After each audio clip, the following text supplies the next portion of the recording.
ముఖ్యమంత్రి రేవంత్ రెడ్డిపై బీజేపీ జాతీయ ఉపాధ్యక్షురాలు మాజీ మంత్రి డీకే అరుణ ఆగ్రహం వ్యక్తం చేశారు. తనను వ్యక్తిగతంగా ముఖ్యమంత్రి కేసీఆర్ దూషిస్తున్నారని, అవహేళన చేసే మాటలు మాట్లాడుతున్నారని, దొరసాని అనే పదాన్ని వాడుతున్నారని తక్షణమే ముఖ్యమంత్రి రేవంత్ రెడ్డి తనకు క్షమాపణ చెప్పాలని డీకే అరుణ డిమాండ్ చేశారు. ఆదివారం మహబూబ్ నగర్లోని తన స్వగృహంలో ఏర్పాటు చేసిన విలేకరుల సమావేశంలో డీకే అరుణ మాట్లాడుతూ ముఖ్యమంత్రి రేవంత్ రెడ్డి అహంకారంగా మాట్లాడుతున్నారని, నోటికి వచ్చినట్లు మాట్లాడుతున్నారని, ముఖ్యమంత్రిగా ఉందాతనంగా ఉండాల్సిన రేవంత్ రెడ్డి తాను మహిళ అని కూడా చూడకుండా ఇష్టం వచ్చినట్లు నాపై వ్యక్తిగతంగా మాట్లాడుతున్నారని, తస్మాత్ జాగ్రత్త అంటూ ఆమె హెచ్చరించారు. రాజకీయ విమర్శలు చేసుకోవడంలో తప్పు లేదని, వ్యక్తిగతంగా దూషిస్తే మాత్రం ఊరుకునేదే లేదని హెచ్చరించారు. రేవంత్ రెడ్డి అభద్రతా భావంతో ఉన్నారని ఆమె ఎద్దేవా చేశారు. కాగా డీకే అరుణ విలేకరుల సమావేశంలో కాంగ్రెస్ పార్టీపై, ముఖ్యమంత్రి రేవంత్ రెడ్డిపై విమర్శలు గుప్పిస్తూ ఆగ్రహం వ్యక్తం చేశారు. విలేకరుల సమావేశంలో బీజేపీ నేతలు శ్రీనివాస్ రెడ్డి, పవన్ కుమార్ రెడ్డి తదితరులు పాల్గొన్నారు. ముఖ్యమంత్రిగా క్షమాపణ చెప్పాలి. ఇంకా ఒక ప్రతిపక్ష నాయకుని నేను ఇంకా పోరాటం చేస్తున్నటువంటి భావిస్తుంటే, ఇంకా వ్యక్తిగతంగా నేను అటాక్ చేస్తా వ్యక్తుల మీద అంటే చూస్తూ ఊరుకొని కరుణమ్మ సిద్ధంగా లేదు మిస్టర్ రేవంత్ రెడ్డి అని నేను హెచ్చరిస్తాము. ఈరోజు మీరు ముఖ్యమంత్రి అయింది ఈ రాష్ట్రానికి, మర్చిపోవద్దు. తెలంగాణలో నువ్వు అసలు ఊహించుకోలే ముఖ్యమంత్రి అవుతామని. ముఖ్యమంత్రి అయినందుకు ఆ పదవిని నిలబెట్టుకొని గౌరవాన్ని పెంచుకో. పాలమూరు జిల్లా గౌరవాన్ని కాపాడు. ఇంతకుముందు కేసీఆర్ తింటే నువ్వు తింటే నిన్ను కూడా కేసీఆర్ ఏడికి పంపించిండ్రో ఆడికే పంపిస్తా. ఇంకా నేను ప్రతిపక్ష నాయకులు లెక్కనే మాట్లాడతా అంటే ఆ వ్యవహారాన్ని మార్చుకోమని చెప్పి నేను తెలియజేస్తాను.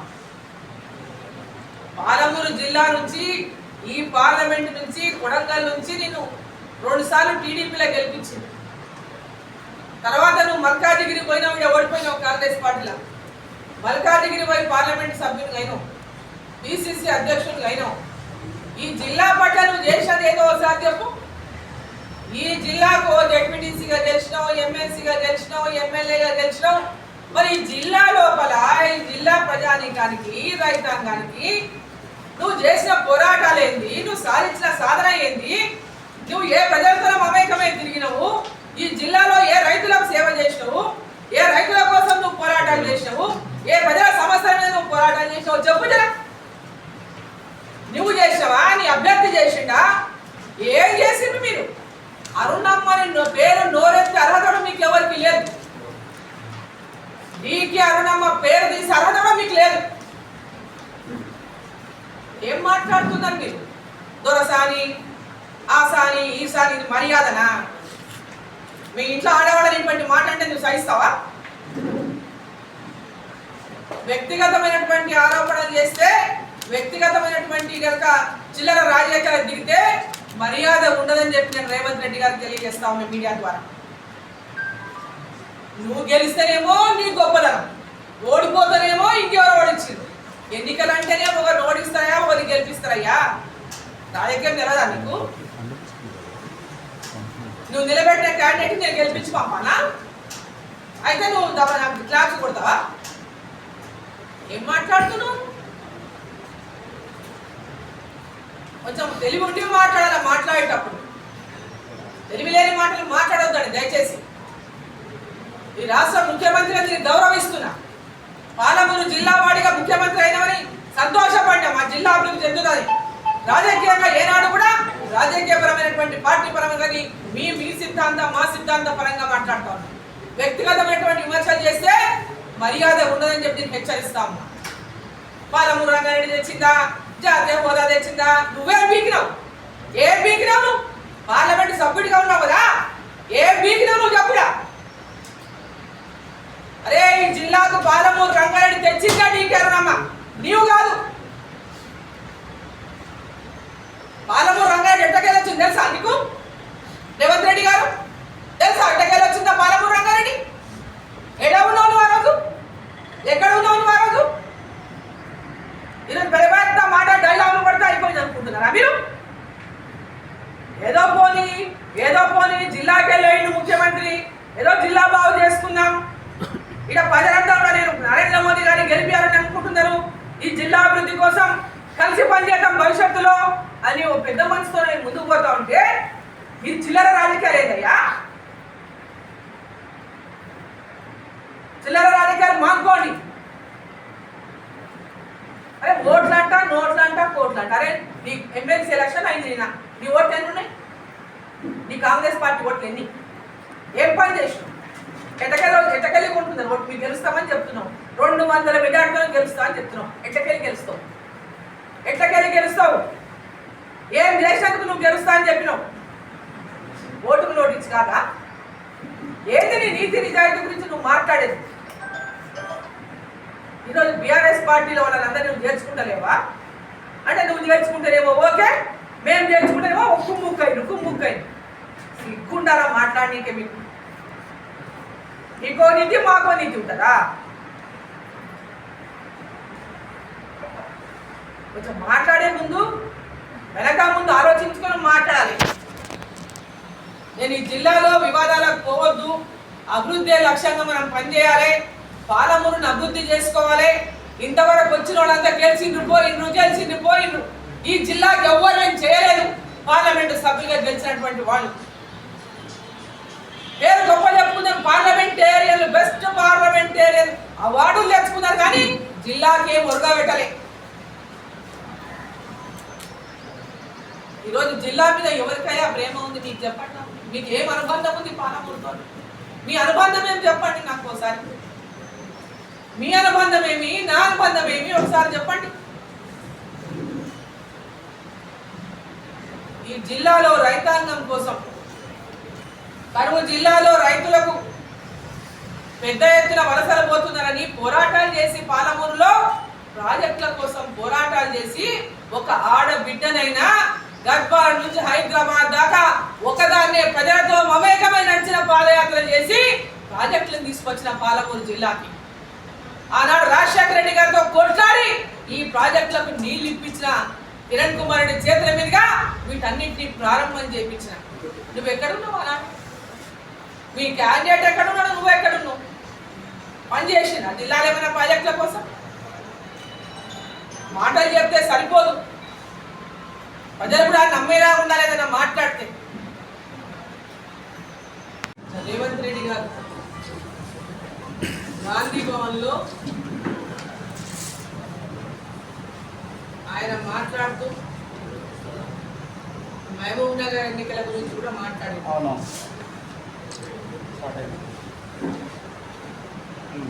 మహబూబ్ నగర్ జరుగుతున్నటువంటి పార్లమెంట్ ఎన్నికల గురించి మాట్లాడుతూ వారు ఓటమిని ముందే ఒప్పేసుకున్నారు.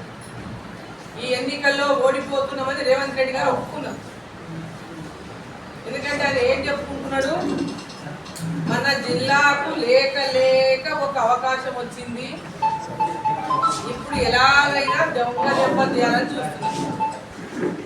ఆయన ముఖ్యమంత్రికి ఉన్నాడు, ఈ రాష్ట్రానికి ముఖ్యమంత్రి. ఈ జిల్లాలో ఆయన నియోజకవర్గం ఈ మామూనార్ పార్లమెంట్లోనే ఉంది. అంటే ఎందుకు మాటికి రేవంత్ రెడ్డి గారు నన్ను గద్దె దింపుతారంట, నన్ను దింపేస్తారంట అని ఒదికి వాళ్ళ సింపతి కోసం ప్రయత్నం చేస్తున్నాడు. మళ్ళా ఒదికి ఇప్పుడేమో పార్లమెంట్ ఎన్నికల్లో ఓడిపోతామనేటటువంటి భయంతోన కొత్త రాగం అందుకున్నాడు. కొత్త రాగంలోనే ఇప్పుడు ఈ మాట చెప్తున్నాడు, ఈ జిల్లాలో నన్ను దొంగ దెబ్బ తీరిక చూస్తున్నారంటే ఆయన ముఖ్యమంత్రి పదవి ఊడిపోతారు. ఏమైనా ఈ పార్లమెంట్లో ఆయన గెలవకపోతే ఆయన ముఖ్యమంత్రి పదవి ఊడిపోతుందా? ప్రజలు ఎమ్మెల్యే ఎలక్షన్లప్పుడే డిసైడ్ అయిపోయిండు.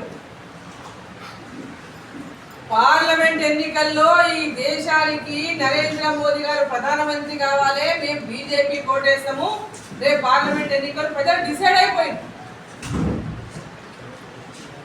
ఈరోజు మిమ్మల్ని చూసి ఓటేయలేదు, కేసీఆర్ వ్యతిరేకతతో మీకు ఓటేసింది.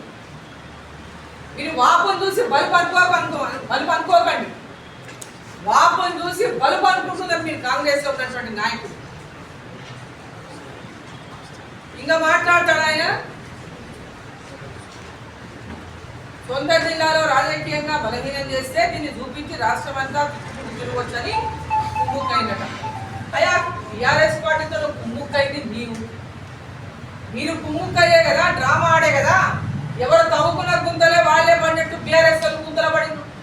భారతీయ జనతా పార్టీ బలంగా పుచ్చుకుంటుంది తెలంగాణ అని ఒక డ్రామా చేసిండ్రు. కాంగ్రెస్ పార్టీ లేస్తుందని మీడియా ద్వారా రాపించి కర్ణాటకలో వచ్చింది, నీ అయిపోయింది, వచ్చేసాను డ్రామా చేపించి రాపించింది నువ్వే కదా. ఈ డ్రామా రావులే కదా రాపించింది మీడియాలలో పెద్ద ఎత్తున. మీరు తవ్వుకున్న గుంతల మీరు పడిండ్రు. బీజేపీ ఒకటి, బీఆర్ఎస్ ఒకటి చెప్పించి భారతీయ జనతా పార్టీని తగ్గించాలని మీరు ప్రయత్నం చేసింది. ఇక దాన్ని అందుకొని కాంగ్రెస్ పార్టీ దాని ప్రయత్నాలు ఎక్కడో మూలకున్న కాంగ్రెస్ పార్టీ ఏనాడు కూడా ప్రతిపక్ష పార్టీ పాత్ర పోషించినటువంటి కాంగ్రెస్ పార్టీ రాష్ట్రంలో భారతీయ జనతా పార్టీ పెద్ద ఎత్తున ప్రజల పక్షాన నిలబడి పోరాటాలు చేస్తే ఈ రాష్ట్ర ప్రభుత్వం పైన పెద్ద ఎత్తున వ్యతిరేకత నిర్మాణం చేస్తే కేసీఆర్ అబద్ధాలు చెప్పి అధికారంలోకి వచ్చి మేము ఆయన కంటే మించి అబద్ధాలు చెప్పి అధికారంలోకి ఎట్లయినా రావాలని 6 గ్యారంటీలు అని చెప్పి మోసం చేసి అధికారంలోకి వచ్చి మీరు అన్ని చేసినా కూడా ఓటాబట్టి ఓట్లతోనే మీరు బయటపడ్డారు, సీట్లతోనే బయటపడ్డారు. మరి ఈ అభద్రతా భావం మీకు ఎందుకు వెంటాడుతూ ఉన్నది? వీళ్ళకి అంతలో ఒక అభద్రతా భావం వెంటాడుతూ ఉంది ముఖ్యమంత్రి గారికి కానీ కాంగ్రెస్ పార్టీకి కానీ. ఆ అభద్రతా భావంతోనే నోటికి వచ్చినట్లా మాట్లాడుతూ ఉన్నారు. రేవంత్ రెడ్డి గారిని నేను వాస్తవంగా రాజకీయంగానే పార్టీల పరంగా భారతీయ జనతా పార్టీ ఏం చేసిందో, కాంగ్రెస్ పార్టీ ఏం చేసిందో చెప్పుకుంటూ ప్రజల్ని మేము ఓట్లాడుతాము. కానీ ఇక్కడ కాంగ్రెస్ పార్టీ వాళ్ళు పర్సనల్ అటాకింగ్ చేస్తూ ఉన్నారు డీకే అరుణ మీద. వాళ్ళకి చెప్పుకోనిగా ఏం లేదు కాంగ్రెస్ పార్టీ మీద. పర్సనల్గా నా మీద మాట్లాడుతూ నన్ను అవమానపరిచే విధంగా, ఒక మహిళ అనేటువంటి గౌరవం లేకుండా నోటికి వచ్చినట్లలా మాట్లాడుకుంటూ ఈరోజు దొరసాని అంట. ఇవాళ రేవంత్ రెడ్డి గారు మాట్లాడతారు. ఏమని మాట్లాడతారు ఆయన? గర్భాలలో కాంగ్రెస్ కళ్ళు మూసుకొని గెలిచేటోళ్ళమే, దొరసాని వచ్చి ఓట్లన్నీ తీసుకుపోయి అల్లుకి వేయించిందంట. అయ్యా ఫస్ట్ థింగ్ దొరసాని అన్నది నువ్వు నాకు క్షమాపణ చెప్పాలి.